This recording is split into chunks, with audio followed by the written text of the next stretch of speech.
నమస్తే అండి, welcome back to dream kitchen. ఈరోజు మన డ్రీమ్ కిచెన్లో చికెన్ 65ని స్ట్రీట్ ఫుడ్ స్టైల్లో క్రిస్పీగా సింపుల్గా ఇంట్లో ఉన్న ఇంగ్రీడియంట్స్ తోటి ఎలా ప్రిపేర్ చేసుకోవాలో మీతో షేర్ చేసుకుంటాను.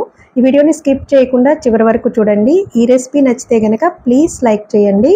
ముందుగా చికెన్ని శుభ్రం చేసేసుకుని ఒక బౌల్లో వేసుకోవాలి. ఇక్కడ మీరు బోన్లెస్ కానీ బోన్ చికెన్ కానీ ఏదైనా యూజ్ చేయొచ్చు. నేను రెండు మిక్స్ చేసి యూజ్ చేస్తున్నాను.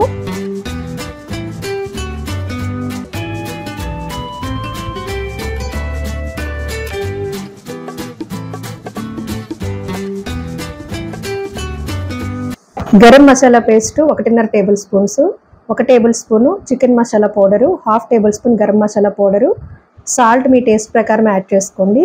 కారం కూడా ఇక్కడ నేను 2 టేబుల్ స్పూన్స్ యాడ్ చేస్తున్నాను. మీకు స్పైసీ కావాలనుకున్న వాళ్ళు ఇంకా యాడ్ చేసుకోవచ్చు. ఒక 1/4 టేబుల్ స్పూన్ పసుపు, అలాగే 1/2 బద్ద నిమ్మకాయ రసం తీసుకుని ఒక చిటికెడు ఫుడ్ కలర్ని వేసుకుని మిక్స్ చేసేసుకుని వేసుకోవాలి. కావాలంటే మీరు స్కిప్ చేసేయచ్చు ఫుడ్ కలర్ని. ఇక్కడ ఎగ్ వైట్ తీసుకున్నాను నేను. మీ క్వాంటిటీని బట్టి మీరు ఫుల్ ఎగ్ యాడ్ చేసుకోవచ్చు. తర్వాత 2 tablespoon cornflour, 1 tablespoon వరిపిండి వేసుకుని బాగా మిక్స్ చేసుకోవాలి. ఇక్కడ మీరు వరిపిండిని స్కిప్ చేసి కార్న్ఫ్లోరే యూజ్ చేసుకోవచ్చు, లేదంటే వరిపిండిని మైదా పిండిని కూడా యూజ్ చేసుకోవచ్చు. ఈ కన్సిస్టెన్సీలో కలిపేసుకుని 1 అవర్ పాటు పక్కన పెట్టేసుకోవాలి. తర్వాత స్టవ్ వెలిగించుకుని పాన్ పెట్టుకుని డీప్ ఫ్రైకి ఆయిల్ వేసుకుని ఆయిల్ బాగా హీట్ ఎక్కిన తర్వాత మీడియం ఫ్లేమ్లో పెట్టేసుకుని ముందుగా మనం ప్రిపేర్ చేసుకున్న చికెన్ పీసెస్ని ఇలా ఫ్రై చేసుకోవాలి.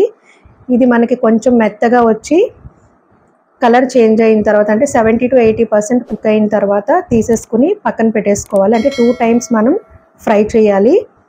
ఇలా తీసేసుకుని పక్కన పెట్టేసుకుని తర్వాత 4 పచ్చిమిర్చి, కొంచెం కరివేపాకు కూడా ఫ్రై చేసుకుని పక్కన పెట్టేసుకుని సెకండ్ టైం మనం ముందుగా ఫ్రై చేసి పెట్టుకున్న చికెన్ పీసెస్ని మళ్ళీ కొంచెం హై ఫ్లేమ్లో పెట్టుకుని ఫ్రై చేసుకోవాలి.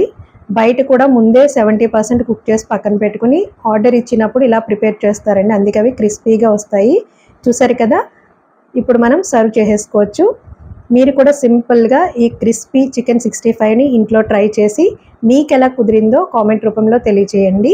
ఫైనల్గా ఇలా మనం ముందుగా ఫ్రై చేసి పెట్టుకున్న పచ్చిమిర్చి, కరివేపాకు పైన ఇలా గార్నిష్ చేసేసుకుని ఆనియన్, లెమన్, టమాటా సాస్తో కనుక సర్వ్ చేశారంటే ఇంట్లో వాళ్ళందరూ కూడా ఫిదా అయిపోవాల్సిందే. Thank you for watching.